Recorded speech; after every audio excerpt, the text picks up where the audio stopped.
iPhone 12的名称、容量、价格、颜色、萤幕等级、萤幕刷新率、材质、防摔等级、相机规格、相机模式、录影、变焦、Face ID 区块分割、刘海、电池容量、5G， 最后。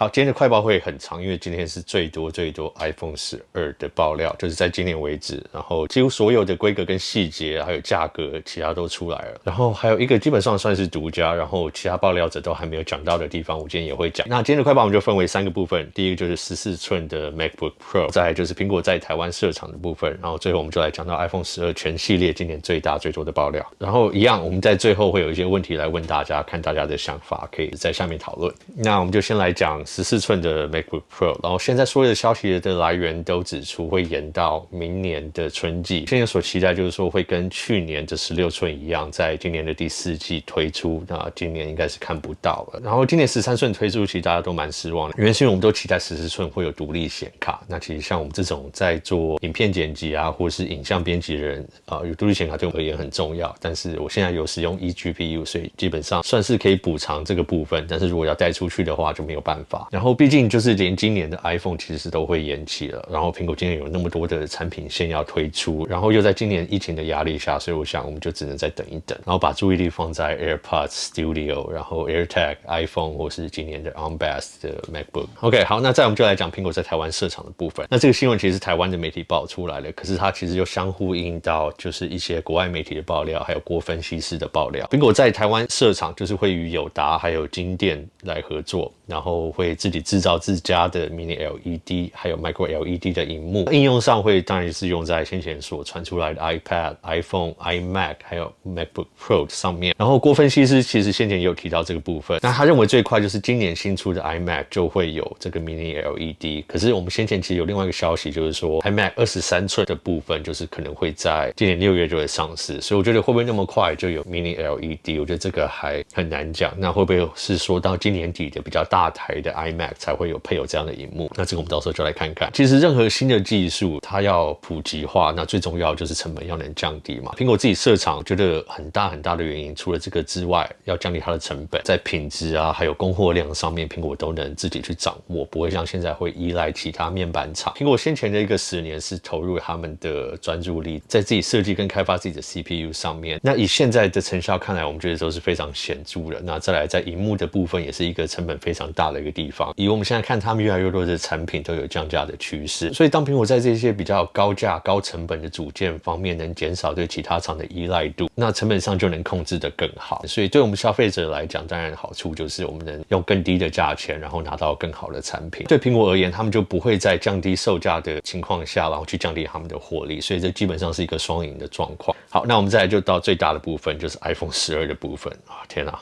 好，那我们一步一步讲起，有非常多硬体容量跟售价的部分。那我们先从12 5.4寸的开始，那就是双镜头，然后京东方的 OLED 萤幕，很多人应该就在骂。然后铝合金边框，然后 A14 的晶片，4GB 的记忆体，128GB， 所以现在起步会是128GB， 不会再是64。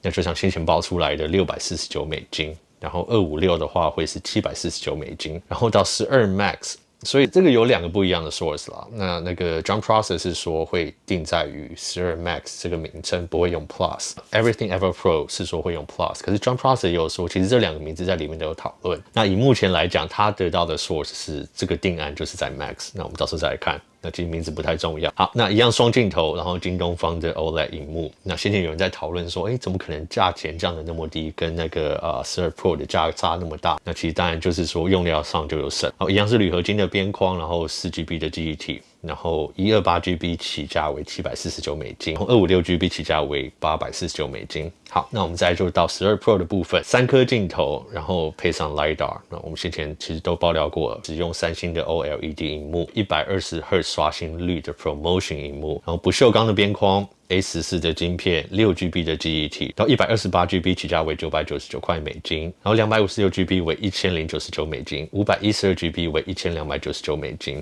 然后12 Pro 的部分一样是3颗镜头配上 LiDAR， 然后三星的 OLED 萤幕，120Hz 刷新率的萤幕 ProMotion， 不锈钢的边框 A14 晶片。6GB 记忆体，128GB 起价为$1099，然后256GB 起价为$1199，516GB 为$1399。那我们再来讲其他细节的部分，颜色的部分 ，Everything Ever Pro 是确定会有海军蓝，然后海军蓝会取代夜幕绿，所以海军蓝就会是今年的新色。萤幕部分，京东方那就是在12这个比较低价版的部分，所以12跟12 Max 会用京东方的萤幕，然后它在亮度跟对比都会比 Pro 系列来的还要差。那当然这个就是省成本，那它也是用价格去区分它的市场。然后120Hz 的 ProMotion 这个就是只有在 Pro 系列上面。那这个什么意思呢？其实现在的 iPad Pro 就有这样的萤幕，那就是说它每1秒的刷新率可以有120次，基本上就是一样会用软体去控制它。那就是说在一些比较必要啊，你可能再去刷动萤幕的时候，它会跳到120Hz。然后在一般的使用状况下，比如说你在看影片，因为其实很多电影都是还是24 frame per second， 所以会停在24 frame， 所以它就会有不一样的层级，不一样的使用状况去改变它的更新率。那最大的目的当然是为了省电，因为如果你萤幕随时维持在100Hz 的更新率的话，它是非常的耗电的。好，那再讲到这个部分，就是其他爆料者的来源都还没有提到的部分。那这个消息当然以前有传出来，可是现在这个是比较确定的部分。我现在有一些消息来源，然后当然我也会以不同的方式去检视他们到底这个来源的可靠性。那我现在也在考虑要不要讲，就是如果有独家的部分要不要讲。可是我想说，反正我们这个就是大家讲出来，大家讨论，然后我也可以用这种方式慢慢去检视，也有可以去刷掉一些比较不可靠的来源。好，那这个比较偏于独家的部分就是说 LTPO 的部分。那 LTPO 就是像我们先前 Apple Watch 第5代 ，OK， 那这个基本上就是说它可以让它的萤幕刷新率降到每秒刷新1次，那跟的 ProMotion 每秒刷新120次的相对当然就是非常省电。其实为什么会每秒刷新1次呢？其实这个就是要用在水显萤幕上面。那问题是说这个部分我去问这个 source， 它是说在萤幕的硬体部分会有这个 LTPO 的萤幕在上面。基本上他们最重要的一个点就是他们要确定在电池续航力不会得到太大的伤害。那这个 LTPO 如果真的要开始启动的话，那就代表说新的 iPhone 12会支援水显萤幕的部分。如果跟 ProMotion 同时拥有的话，那这个会对整个电池续航力造成多大的伤害？所以这个就是说苹果现在在评估，就是说他们的电池量会增大，那相对来讲有没有办法同时去支援这2个新的功能，又有120Hz 又有 LTPO 水显萤幕。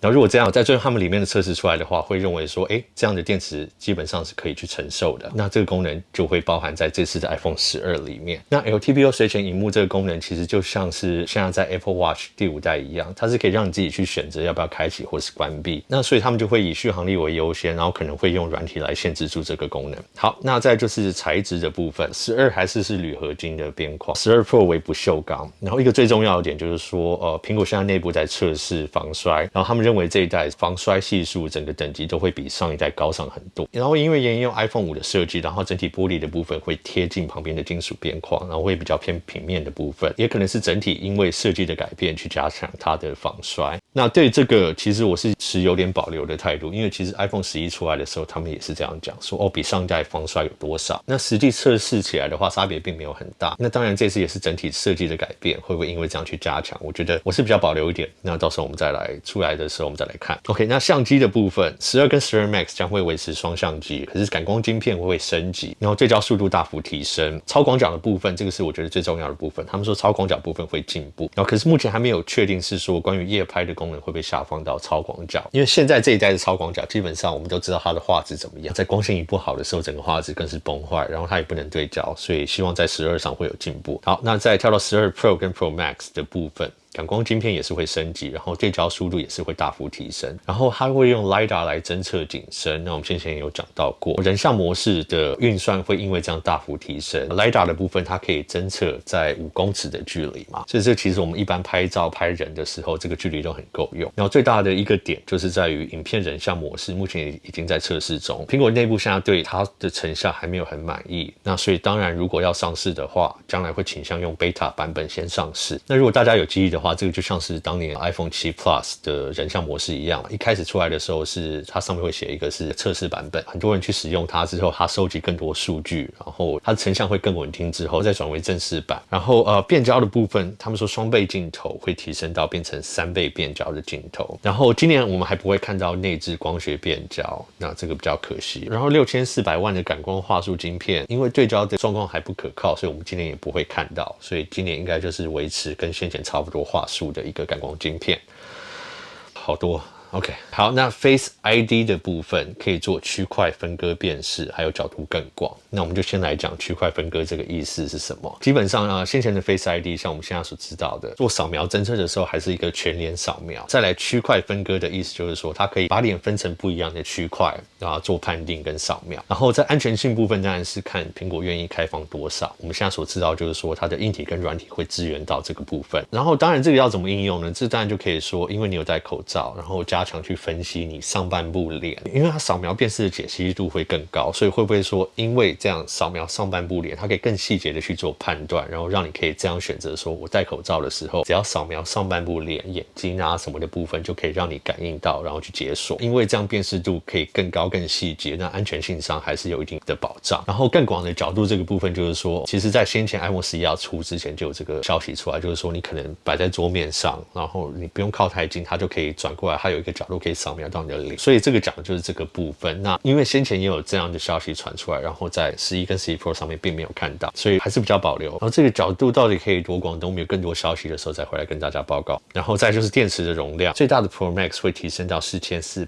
毫安时，比较先前的11 Pro Max 是3969毫安时，大约10% 的提升。然后因为需要支援 ProMotion 120Hz 刷新率所带来的耗电量，所以如果在最后的决定是说会开放 ProMotion 让大家使用，还有随显萤幕的话，那我们可能就是希望能看到将近现在11 Pro Max 的电池续航力，因为我其实非常的满意。OK， 那 5G 的部分先前已经讲过很多次了，我就不会再深入。那基本上就是12跟12 Pro 两个等级的 5G 的等级会有差异，这个先前都有讲过，如果要的话可以去看。好，那最后就是12的工程图，就是关于磁吸充电的部分。最新流出的工程图在 Smart Connector 的部分已经消失了。那这就我们上次有讲到，就是说12 Pro Max 的工程图旁边有一个智慧型接口，就很像 iPad Pro 上面的。现在很多的期待就是说，这个基本上就是会像是一个取代现在的充电孔的一个部分。其实我们都有讨论，大家都有讨论，就是说，那3个同时存在，无线充电、磁吸充电孔跟有线充电孔3个同时存在的可能性不大。所以如果这一代还是会保留充电孔的话，就不太可能会有磁吸充电。那现在看起来新的工程图这个部分已经被移除了，全无线的 iPhone 我们可能就要等明年才会看得到。那我们现在就来问题讨论的部分。第一就是京东方的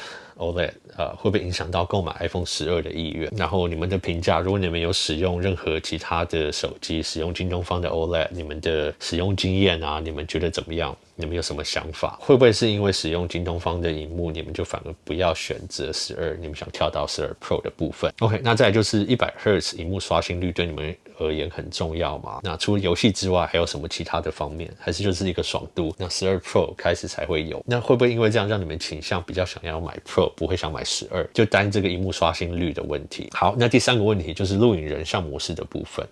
那其实现在在其他厂我们有看到这样的功能，录影人像模式这个东西因为它是随